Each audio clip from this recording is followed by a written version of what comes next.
Welcome to the FloMarching Studios in Austin, Texas, and the pre-show edition of Taking the Field. I'm Emily Tanner-Patterson. I'm joined today in the studio by Luke Gall. Luke, welcome. First time in the FloMarching Studios. Thank you. It's great to be here. Tell the folks at home a little bit about yourself. Sure. Well, I feel right at home talking about drum corps today. I feel like I grew up in the activity, spent a lot of time marching, teaching, and now I get to be on the other side of it as a founder and owner of Ultimate Drill Book. What do you guys do over at Ultimate Drill Book? So with Ultimate Drill Book, we create educational tools for marching ensembles all around the world. So we create waterproof and tearproof books, and we now have a mobile app that actually many of the drum corps that we're going to see today use. Oh, that's cool. Awesome.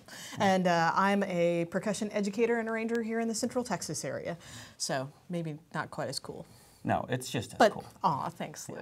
Yes. Well, Luke, you know, the Southwestern Championships are always kind of a hallmark for the drum corps as part of their competitive season because it's the first time we're going to get to see everyone all in one place. Yeah, it's really the most exciting part of the season to me, I think, up to this point, just because everyone's in the same part of the country. We've been all over the place, and so this is where we get the chance to see all the corps stack up against each other. Let's take a look at the schedule today. So we're going to kick off the competition with the sound sport group Compass coming out of Midland, Texas. They'll be followed by a few open class corps, Arsenal and the Guardians. Then we'll kick into world class competition with Cascades, Pioneer, Jersey Surf, Oregon Crusaders, Music City, Genesis, and then there will be a brief intermission after that first block, and we'll be back in the studio here with you after that intermission. Yeah, and then after the intermission, we really start getting to some of the exciting stuff where we see these corps who are fighting for finals. Going up right against each other, we've got the Colts, Pacific Crest, Madison Scouts, Spirit of Atlanta, Troopers, the home team here in Texas, Crossmen, Mandarins, Blue Knights, Academy, and then we head to our last intermission. And we will have another Taking the Field for you at that second intermission before that last block of world-class corps. Phantom Regiment, Cadets, Blue Stars, Boston Crusaders, Carolina Crown, Cavaliers, Blue Coats, Santa Clara Vanguard, and then last year's Southwestern Champion Corps, the Blue Devils at 9:36. And then we'll have more Taking the Field for you after scores. So lots of exciting things both in San Antonio and back here in Austin today. Yeah, there's a lot going on. It's very hot outside as we've been talking about all week, but it's really nice that the corps get to be indoors today. Well, you know what they say about the Alamo Dome. It's a cool 72 degrees. Oh, that's my punchline. It's your punchline. Yeah. It's always a cool 72 degrees in the Alamo Dome. But for the folks who are hanging out in the lots today and maybe taking in the streams via the FloMarching app, make sure you're hydrating with more than just the Bill Miller's tea, please. It is delicious, but maybe a little too much sugar for the amount of sun today. Yeah, lots of water. Water is good. Absolutely. Or in the words of Stephen Howard, hydrate or dihydrate. Absolutely. All right. Well, enough dad jokes for one broadcast. Let's get into what's really exciting this year. It looks like we may have a new finalist drum corps this year, Luke. Yeah, the Mandarins are coming on strong, and they've been coming on all season, and it's really exciting to see now that we're all together. We get to really see how they actually stack up. It's been a lot of fun to watch, so it's going to be cool today.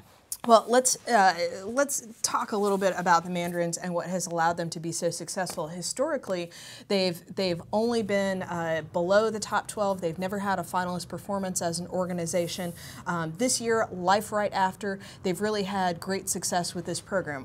To what do you attribute that success, Luke? I think it's one of those situations where you see everybody who's involved with the drum corps firing on all cylinders. So the design team has put together an amazing show, and the performers are bringing that to life. So there's really no weak link in the chain, and it's been exciting to see them bring that show to life and see exactly how that's translated to them in terms of scores. Yeah, you know, we've both designed shows, and we know that as designers, part of the challenge for us is finding exactly where the members' abilities are and how much we're going to be able to push them for them to grow across the season. What can we write, what can we put together that is going to capitalize on that skill set and not ask them to exceed it so that the members can feel really good and perform at a high level. And, you know, Ike Jackson, Key Poulon, the rest of the design team, just some of the best out there, and they seem to have really found that sweet spot between performer ability and program so that the execution is there and the design is coming across to the judges and getting credit. Sure. In this activity, to move forward, you have to continually challenge your performers. So you've got to look to where they're going to. right? So you've got to challenge the performers just enough to where they can achieve it at a high enough level to get that credit. And that's what we're seeing. We're talking about this a little bit earlier. It's exciting to see the show because it is an aggressive show, right? And that lends itself really well in the drum corps activity because you're running around the field, you're playing loud, you're drumming, you're spinning, all of the above.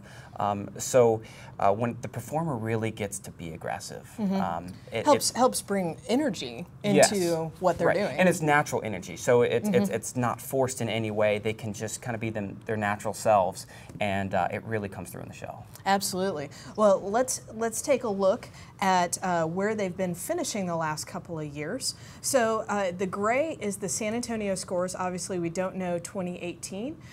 The blue is the highest scores for the past 3 years, 2016, 2017, and their current high score for 2018. So we can see that in 2016, they were only at a 70.8, which is pretty low for this point in the season, and finished out at an 81.2. So actually some impressive growth across the last three weeks of the season there. But in 2017, they were at a 78.375 at San Antonio, meaning this exact point in the year they had almost hit the same score that they had in 2016, their top score in 2016. So you can see right there, Luke, that the level of performance and design just going up year by year. And of course, this year, they're already at an 80.5, so only 5 points away from last year's top score. Who knows where they're going to be tonight, Luke? Yeah, and I think that's one of those really important things to remember about growth in drum corps. Sometimes we see these dramatic jumps, or what seem like dramatic jumps, going from one place and then moving up quite a bit. But when you look at it in terms of trends, we can see, you know, Mandarins over time have been improving. And this is the year, now that they're on the cusp of finals, and there's a good chance they make it in, that's when it all starts to pay off in a way. But they've been working really hard for a couple years, so it's exciting that it's starting to pay off. Yeah, I think they call that toiling in obscurity. Exactly. You have to put in your 10 years of obscurity in the creative arts before you get recognized, and you know, excellent for the kids to finally get that recognition. Yeah, it's fun. I cannot wait to see their show today. Absolutely. Well, speaking of great competitors and great matchups, we have to talk about BD and SCV, the classic West Coast rivalry finally coming into Texas, and these corps have been battling it out all year long, Luke. Yeah, they've been going at each other, and we're seeing some really exciting stuff between them because SCV has a new design team in a lot of ways this year, and BD, of course, is bringing the heat as they always do. So we've seen them kind of be battling back and forth all season. Well, let's take a look at where they have been all season long, head to head. These two corps have met head to head. Last night was, wow, Santa Clara Vanguard was first, and then BD was third last night. And Katie, we're going to talk a little bit more about that later in the program. But you can see that early season, they really flip-flopped. BD came out on top at that first show in Clovis first. SCV took the next one in Stanford. BD went back on top in Sacramento, and then SCV has kind of been more solidly on top. And here we can see the results from the last 5 years of the Southwestern Championship. BD has won 3 of those 5, and then Santa Clara Vanguard has been as low as 5th. Could be on top tonight. We might be crowning a new champion. Yeah, I think they have a really good chance. We talk about those early season shows where they're flip-flopping with the Blue Devils. That's the part of the season where the show's just getting on the field, right?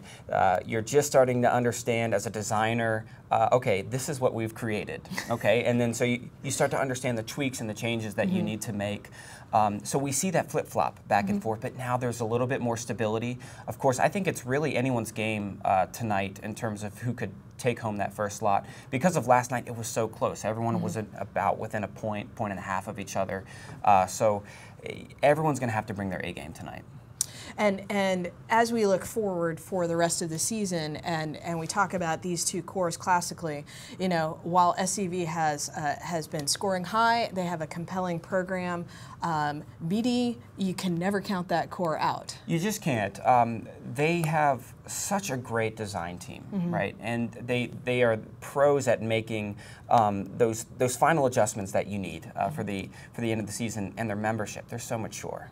Yeah, typically a little bit older membership than what you see in a lot of the older drum corps, a little bit more experienced. Exactly, so they can make those tweaks as they go. So it's gonna take all 3 weeks to find out who's gonna win this thing. Yep, and always you can't count out the performers, and that organization, BD, they do not like getting beat. They don't like losing out to anybody. They certainly don't, but we can't forget about the Blue Coats. Oh, absolutely. So Blue Coats were in the mix last night at the Tour of Champions Katy, or Tour of Champions Houston show in the Katy, Texas area. And so they came in second over BD. That's a big surprise to a lot of folks. Yeah, they've been on fire all season. You know, they came out on top at most of their shows, and so in a way it's a surprise, especially when you start to break down the numbers and you start to understand how things really shook out. And you know, we take a look here, we're looking at GE, visual and music, SCV winning all of those captions, right? Okay. And then you know, Blue Coats coming in some interesting areas as well. Yeah, and so the viewers at home can see the graph there on the screen, kind of a small version of what we call a recap score. The only place that Blue Coats actually beat BD was in that GE caption, general effect. And a good way to summarize general effect, I'd say, Luke, is it's how the sum of the parts. It's how the whole is created. How would you put it? Yeah, exactly. As a designer, you want to create something, so if you see something, you know, you want to hear that, hear that represented. And if you hear something, you want to see that as well. So it's how the parts come together and convey the message. And does seeing and hearing that then make you feel something? Exactly. You know, is there some excitement or emotion there? And so when we look at, it seems strange to folks at home that Blue Devils could win both visual and music, and then Blue Coats could be fourth in music, fourth in drums, only win GE, and yet take second place in the show. Yeah, and that's a big part of this activity. So the GE caption, general effect caption, is the biggest part, the largest part of the score sheet. So it's, in a way, it's the most important if you're looking just from a numbers perspective. So that's what's really interesting. We do see that the Blue Coats getting third in visual, fourth in music, but finding a way to get that second place overall.